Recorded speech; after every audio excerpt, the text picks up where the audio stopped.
Bom, vou intervir um pouquinho aqui, que é dúvida, ao mesmo tempo comentário, vocês ficam à vontade e tudo demais aí, né, para discutir.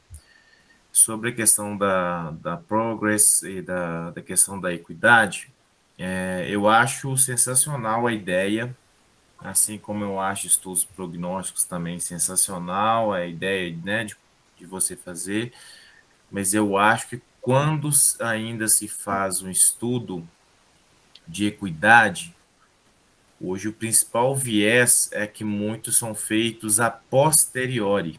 A decisão de você fazer uma análise de equidade é a posteriori, ou seja, não houve o planejamento em termos de método e em termos estatísticos para você fazer um estudo de equidade. E aí quando você vê um resultado, geralmente tem muito viés, muita confusão ali nos resultados, que são decisões a posteriori. Por exemplo, o cara coletou lá e viu que nos resultados dele tinha uns outliers lá que vinham da classe baixa. E aí pode ser que aqueles outliers ali puxou a estimativa para um lado ou para o outro. E ele achou interessante, fez uma análise de subgrupos a posteriori e publica isso como sendo um estudo de equidade, falando que na população mais desfavorecida funciona assim o assado, né? Então, geralmente são decisões a posteriori. Então, eu acho que a Cochrane, salvo engano, a gente vê muita coisa de diagnóstico e eficácia, porque a metodologia ela é mais fechada, já existem os registros, o planejamento, então existe menos viés. Agora, quando eu vou para estudos observacionais para ver risco, para ver prognóstico e para ver, inclusive, essas questões de equidade a posteriori, a gente vê que existe muito viés da pessoa que quer publicar, às vezes fez um RCT antigo lá e pega os dados e faz uma análise de subgrupos para ver se a população X, a população Y, essas questões aí, né, interfere. E aí, às vezes, dá um bafafá na sociedade, na comunidade, mas vê que é um problema que tem muito viés ali, né? Então, isso é um problema para mim sério, nesse tipo de estudo. Partindo desse pressuposto, eu uma pergunta para o Ítalo e para os demais, né? Comentar e podem responder. Quando eu vou pensar em estudos de equidade, né? O que vocês acham da amostra, né? Se essa amostra por conveniência ou a amostra randomizada, né? Da população que eu quero, se ela é importante, né? E para fazer o cálculo amostral, porque vamos supor se eu planejo fazer uma análise inicial de eficácia e a posteriori fazer uma análise de subgrupos para ver equidade, se é importante fazer isso como que eu calculo a amostra desse estudo, considerando que eu tenho essas outras questões. Então, o Vinícius, eu concordo com tudo que você falou. O que mais se vê é isso mesmo, a posteriori ser analisado. Por isso que a importância do registro, né? De estar fazendo um registro do estudo com o planejamento prévio.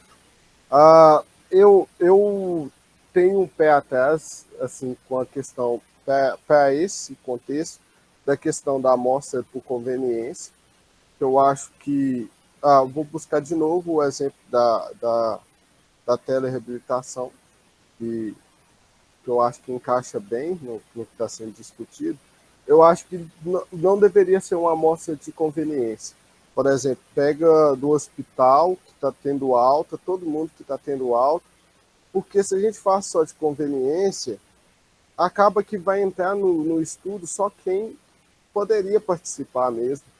Então eu acho que assim, algo que tem que ser, que é muito importante, como desfecho já mesmo, é acesso. Se a pessoa tem acesso ou não para poder fazer a telereabilitação. E outra coisa, a questão do cálculo amostral. O cálculo amostral ele tem que ser feito levando em consideração os subgrupos, né? É a mesma coisa que eu falei para os outros temas que a gente discutiu antes, que, ao meu ver, não faz sentido você pegar um cálculo amostral que seria feito por um RCD tradicional e simplesmente transpor ele para um estudo de equidade, para um estudo de não inferioridade, para um estudo pragmático. Eu acho que não faz sentido.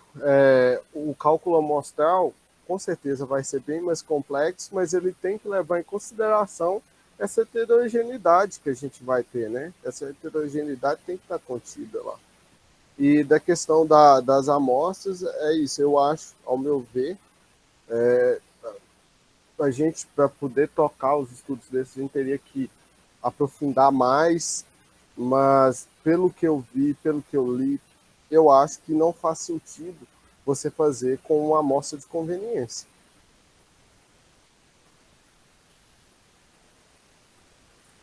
O que vocês acham aí, pessoal?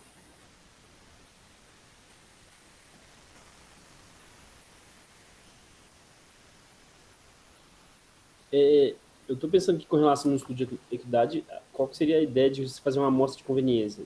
Na minha concepção, esse estudo seria só se você quiser, na minha cabeça, teria funcionalidade se você quisesse comparar um grupo específico, né? Então, assim, se não é algo abrangente, acho que também não tem muita não seria muito relevante. É, eu acho só do seguinte, Rafael, por exemplo, se eu excluo, se nos meus critérios de exclusão está contido que eu vou excluir pessoas que estão em faixas desfavorecidas, seja lá qual seja ela, não faz nem sentido eu falar de equidade. Porque se eu estou tirando essa população fora, eu estou fechando muito naquele grupo que iria aderir, que iria possivelmente se beneficiar da intervenção. Ao meu ver, eu acho que um estudo de equidade ele tem que ser, mas a gente tem que achar uma forma de ela deixar isso mais aleatório, quem vai entrar e quem não vai, sabe? Porque, porque o intuito, o objetivo dele é justamente dividir a população em níveis de, de, de desvantagem e analisar esses níveis de desvantagem. Então não faz sentido eu tirar quem mais está em desvantagem, sabe? Mas eu concordo com você. Pois é, mas se a gente parar para pensar que quem está num nível social muito baixo ou zona rural que não tem acesso à internet, a telereabilitação não seria para essas pessoas mesmo, né? Pois é, mas, É, André, mas se eu. Então, pode completar. se não é para essas pessoas, não faz muito sentido também eu acrescentar, né? Porque pode dar outliers, igual aí o Vinícius falou, realmente. Mas eu não sei, eu fico muito na dúvida agora com a discussão, eu fico muito na dúvida porque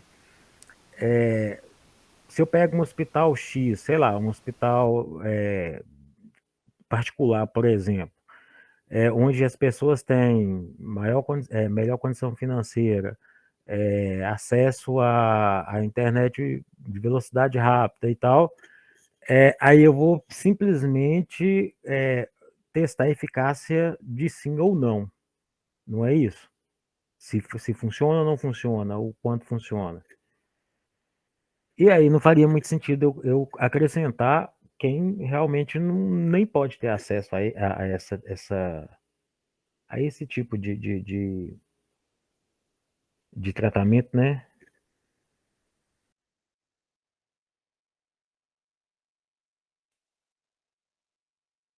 Tá travado? Você quer comentar aí, Ito?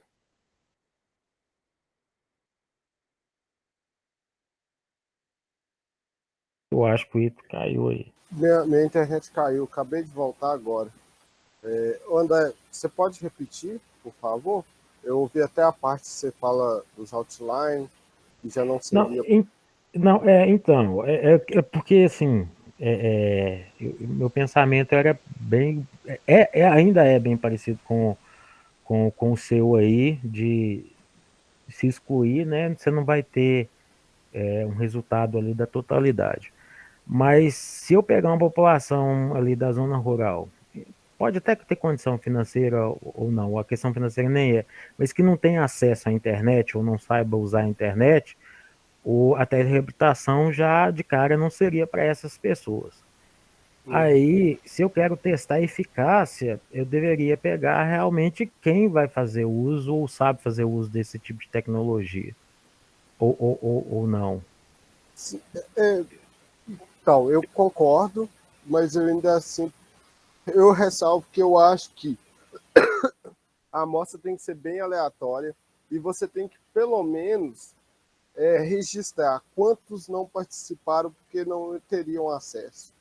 Porque, olha só, como que eu vou promover a telereabilitação como uma política pública se, sei lá, der que 40% da população não tem acesso, por exemplo? Como que eu vou Para a bancar política pública já não funcionaria, né? Porque isso? Aí, porque o objetivo do estudo de equidade ele é bem voltado para políticas públicas, sabe? sim, sim. Pessoal, só esclarecer aqui, né, para não dar confusão. São perguntas diferentes, né? Então, o X da questão aí é o que a gente quer responder. Quando eu quero saber se uma coisa é eficaz, eu não estou interessado inicialmente em saber equidade. Eu estou querendo saber, olha, eu tenho uma condição X, o prognóstico dela não é legal, eu tenho uma possível intervenção e eu vou comparar contra o placebo, que é o controle, né, mais perfeito que a gente tem, para ver se controlando aí para os fatores de confusão mais conhecidos aí, se tem um efeito específico que fala que essa intervenção que eu estou propondo aqui é eficaz, né? Isso a gente vê muito, às vezes, tratamento de câncer, que é um tratamento caríssimo aí, que a população não tem acesso, isso acontece, algumas outras condições que tratamentos são caros aí e tal, ou seja, estou vendo a eficácia. E aí surgem outras questões, né? Então, uma das questões é a equidade, né? Então, a equidade o SUS fala muito dessa questão da equidade, né? E se defende muito essa questão da equidade na saúde pública, por isso que é tão importante. Então, é o seguinte, não adianta ter uma intervenção que seja eficaz, agora eu estou querendo saber se, na verdade, ela, né, tem uma equidade. Então, dentro do progress ali, né, vendo então aqueles fatores, né, todos, se é sim ou não, né? Então, assim, a primeira coisa que eu acho que tem que ter é um planejamento a priori do estudo, que eu acho que hoje pode ter, mas é raro. A maioria dos estudos dos RCTs não faz esse planejamento a priori. Alguns poucos eu vejo lá, faz o planejamento do RCT e bonitão lá, fazendo análise sobre grupos, ou fazendo progress, tudo certinho. Mas isso é bem recente. Antigamente, o que se via era, pegava um estudo de RCT que foi feito, fazia uma análise de relação, associação, ou mesmo comparando duas né, sei lá, o sexo ou idade, falava que para a população X funciona, para a população Y não funciona. E isso tem um viés gigante, porque primeiro ele está publicando ali um resultado que deu, mas não necessariamente aquilo ali é a realidade. Por quê? Porque ele não tem, às vezes, uma amostra que seja representativa daquelas populações, né? Amostras, principalmente amostras pequenas que a gente vê na maioria dos RCTs aí, essas amostras geralmente elas não têm aquele princípio no baseline de populações similares para fatores prognósticos diferentes ou para desfechos de interesse diferentes, né? Então, principalmente para amostras pequenas isso acontece, né? Agora, eu vejo vocês discutindo aqui, eu me coloco muito a pensar assim, qual que é a vantagem de se ter uma amostra que seja conveniente e uma amostra que seja randomizada? Porque, assim, o que vocês estão falando aqui, ok, se eu quero ver eficácia de intervenção e a amostra é conveniente, e eu randomizei ali a amostra grande o suficiente para ter similaridade nos grupos, ok, eu vou ter ali na questão uma similaridade suficiente para eu ver eficácia. Ok. Agora, a questão da randomização e da conveniência, qual que é a vantagem? Você está perguntando, Vinícius? Sim. Não, ao meu ver, é o seguinte: se eu faço, por exemplo, vamos supor um mini estudo dentro de Diamantina. Então, eu peguei hospital, peguei Santa Casa, e aí eu vou pegar de forma aleatória os pacientes que vão entrar. Por exemplo,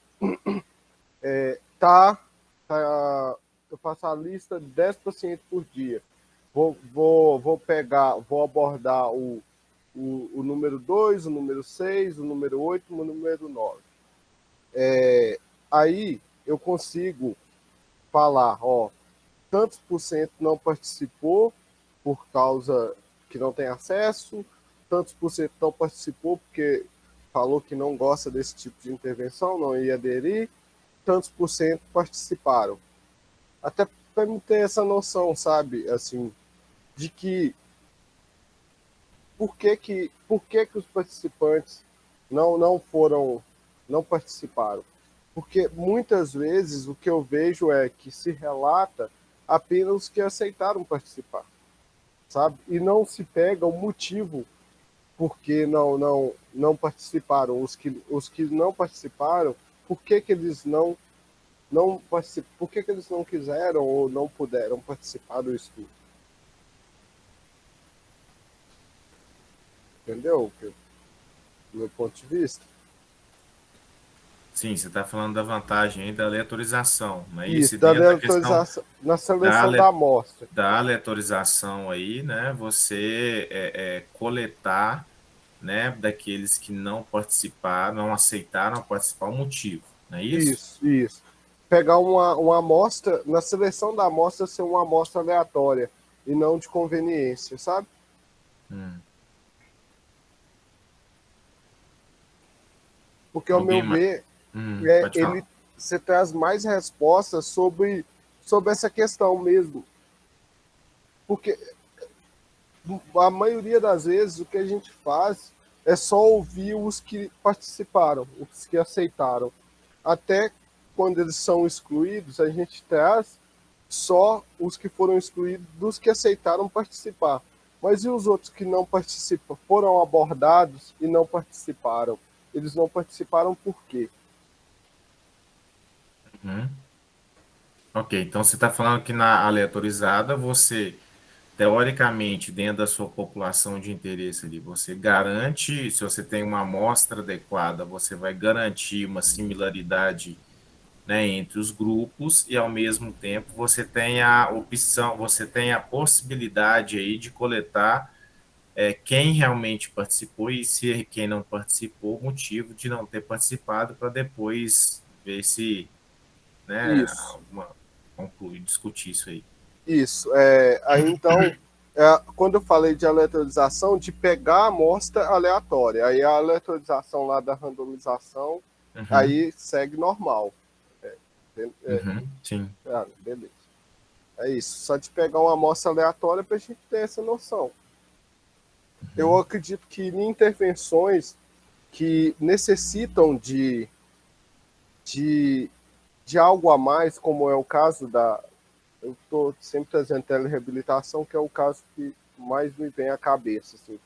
como é o caso da telereabilitação, que eu vou precisar de um celular ou de um computador, vou precisar de acesso à internet muitas vezes, vou precisar dessa pessoa ter um entendimento. Eu acho importante ter essa noção dos que não participaram, eles não participaram por quê? Pensando bem em política pública mesmo. Talvez 30%, sei lá, escutando que 30% fala assim, não, eu não posso participar porque eu não tenho acesso ao telefone, à internet. Aí já é uma coisa para a gente estar pensando em políticas públicas. Será que a gente sabe que a telereabilitação foi eficaz, mas será que a gente não está precisando de políticas públicas também para aumentar a oferta desse mecanismo? Sabe? Nesse sentido que eu digo. Rafael? Eu acho que é diferente. Acho que, na minha concepção, um pouco que eu entendi até então, a diferença quando você pensa num grupo, um grupo randomizado e um grupo de conveniência, uma amostra de conveniência e uma amostra randomizada, acho que é o objetivo que é ser alcançado. Porque Sim. Quando você fala uma amostra de randomizada, beleza, você vai ter uma visão ampla, uma população, como eu posso dizer, heterogênea, mas e se o objetivo do estudo não for ter a resposta com relação a uma população heterogênea? Se o objetivo for mais específico, digamos assim, porque o problema, isso, assim, estudos antigos deram problemas com relação a isso, né? O principal dele foi a talidomida, que é uma medicação muito simples, utilizada a vida inteira, e foi feita neles vários estudos randomizados. Porém, eles aplicaram o estudo randomizado num grupo seleto, que era de gestantes. Aí deu vários problemas. Mas se tivesse um estudo com um grupo, uma amostra de conveniência, que no caso seria não com gestantes, né, mas uma amostra que pudesse ver resultados futuros em grupos de gestantes, aí talvez poderia ter dado menos consequências quando você passa o estudo para a prática real, né? Então, Rafael, o que acontece? Deixa eu tentar ver se eu entendi o que você falou e tentar clarear.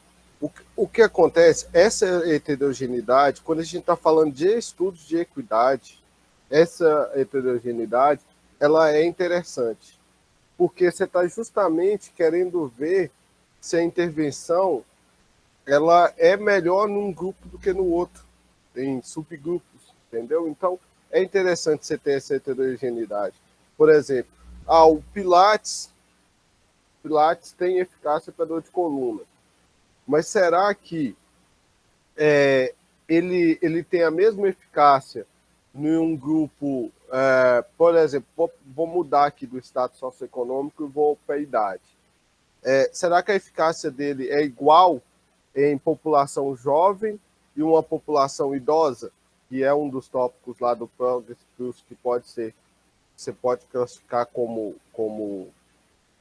desvantagem? Será que em adultos a eficácia do Pilates é a mesma que em idosos? Ou será que tem uma diferença aqui? Sabe? É nesse sentido.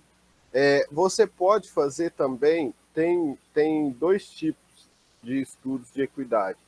Tem a comparação e a de não comparação. O que seria um grupo de equidade? O que seria um RCT de equidade não comparação? Eu vou pegar só pessoas em desvantagens sociais e vou implementar um RCT normal, vou ver se é eficaz ou não. Intervenção versus controle. Mas aí eu só vou pegar pessoas em desvantagens, tá? E aí a gente tem o outro, que é o que eu abordei um pouquinho mais, que ele pega todo mundo, geral, e aí ele faz análise de subgrupos para poder ver qual que é a eficácia dessa intervenção em diferentes níveis de desvantagem. Não sei se ficou mais claro ou se bagunçou mais. Legal, pessoal. Então, assim, vocês estão entendendo claramente aí que dependendo da minha pergunta, eu posso ter é vantagem eu ter uma amostra mais heterogênea, mas dependendo da minha pergunta, eu posso ter uma amostra mais homogênea e depois eu vou randomizar ali, claro, para controlar os fatores de confusão, né? Uma coisa é a amostra aleatorizada, outra coisa é a aleatorização no estudo ali, né? E aí é até interessante que alguns estudos, até o do Matheus, né? O do Matheus, o estudo prognóstico que ele está fazendo lá, é de prognóstico, mas é interessante falar dele aqui, porque no caso, quando a gente estava discutindo o tamanho da amostra, a gente ficou discutindo muito tempo, né, Matheusão? Com o Steve, com o Nick, com o Chris Williams, a questão, assim, porque a gente queria não só ver, a gente queria ver os fatores prognósticos, né? Então, algumas características ali, se elas se impactavam no resultado, na análise de subgrupos. E aí, nesse modelo que a gente tinha que fazer, a gente teria que garantir representatividade. Então, para garantir isso aí, numa amostra que seria mais heterogênea, uma amostra aleatória ali, considerando as características da população investigada, esse é o estudo ideal. Só que a gente não tinha nenhuma condição de fazer essa aleatorização. O que a gente fez? A gente pegou os dados da Secretaria, né, do Estado, né, que tem lá quantos por cento eram mulheres, quantos por cento eram homens, qual que era a idade média, qual que era o IDH, pegou essas questões, né, o quanto que ganha, se era essas, igual algumas dessas, não sei se a gente pegou todas, né? E aí, o que a gente pretende fazer, a nossa amostra, então, está sendo por conveniência, e aí a gente vai falar que uma das questões nossa, isso está, inclusive, planejado no nosso protocolo, né? Então, isso foi planejado a priori, o que foi muito bacana. Então, a gente vai falar que a nossa amostra por conveniência é uma possível limitação, mas a gente vai defender essa limitação comparando as características da nossa população com a característica da população-alvo, né? Do que realmente está ali indo naquele serviço, procurando aquele serviço, né? Então, quando você tem uma amostra por conveniência, que você não tem como fazer, né, né, essa questão aí, é uma saída para se defender de possíveis limitações e garantir representatividade, né? Para você não, né? Tá de acordo aí, meu Teuzão? Tô sim, professor. Beleza. Assina embaixo tudo que foi falado sobre a representatividade. Foi desse jeito mesmo.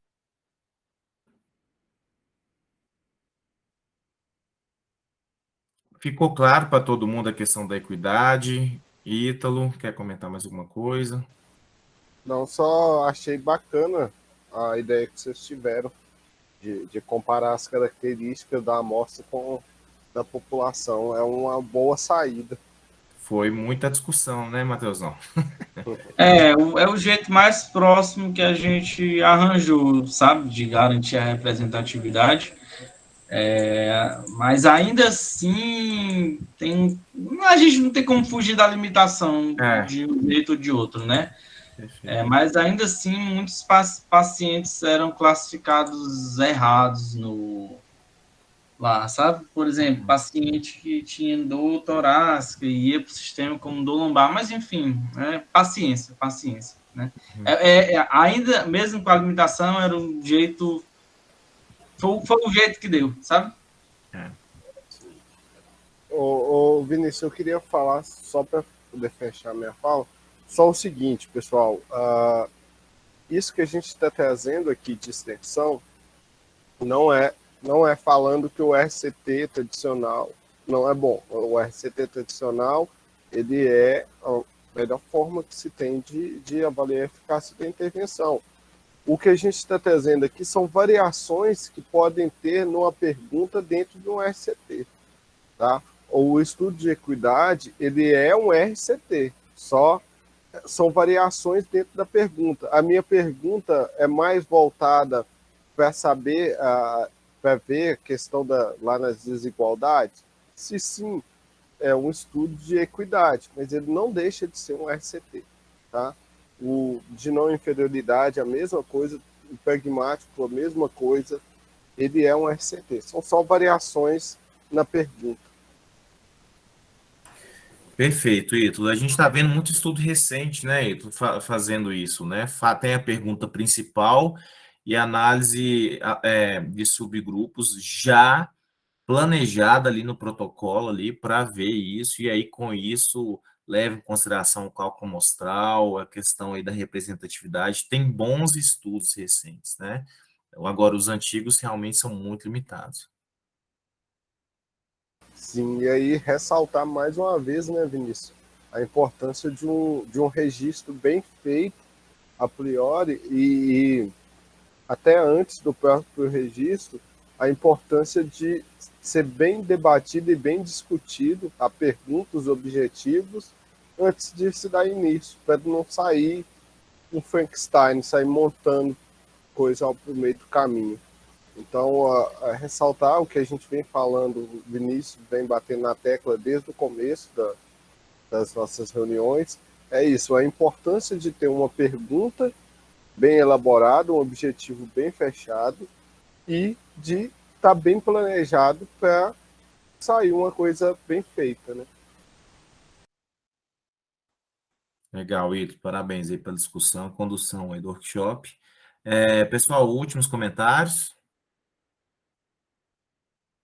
Alguma coisa que vocês gostariam de esclarecer?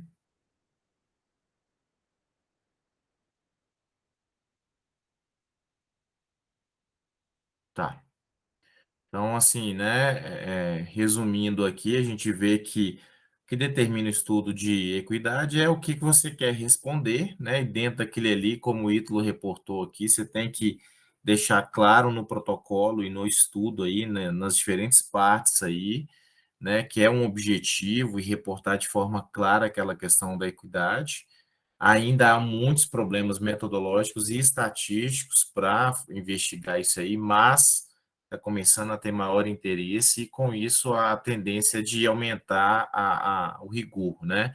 E eu acho que dentro do rigor, uma coisa indispensável é o registro, não tem jeito, estudo observacional ou análise a posteriori aí, elas têm que ter registro, porque senão é muito enviesada pela opinião do autor, aquilo que ele achou ali, ele vai lá e publica como sendo uma coisa inovadora, né? Eu sou a favor de planejou, registrou, faz o que planejou, né? Esse negócio de pegar dado e sair fazendo coisinhas assim, né? Eu acho que é lixo, né? A gente não, isso não vai melhorar a saúde. Eu acho que a pesquisa ela foi feita para ter impacto clínico, né? Seja ela laboratorial ou pesquisa clínica, o final das contas é melhorar alguma coisa, né? Então, não faz sentido para mim você fazer uma pesquisa e publicar alguma coisa que não mude nada. Pessoal, vou parar a gravação aqui. Deixa eu ver aqui, interromper a gravação.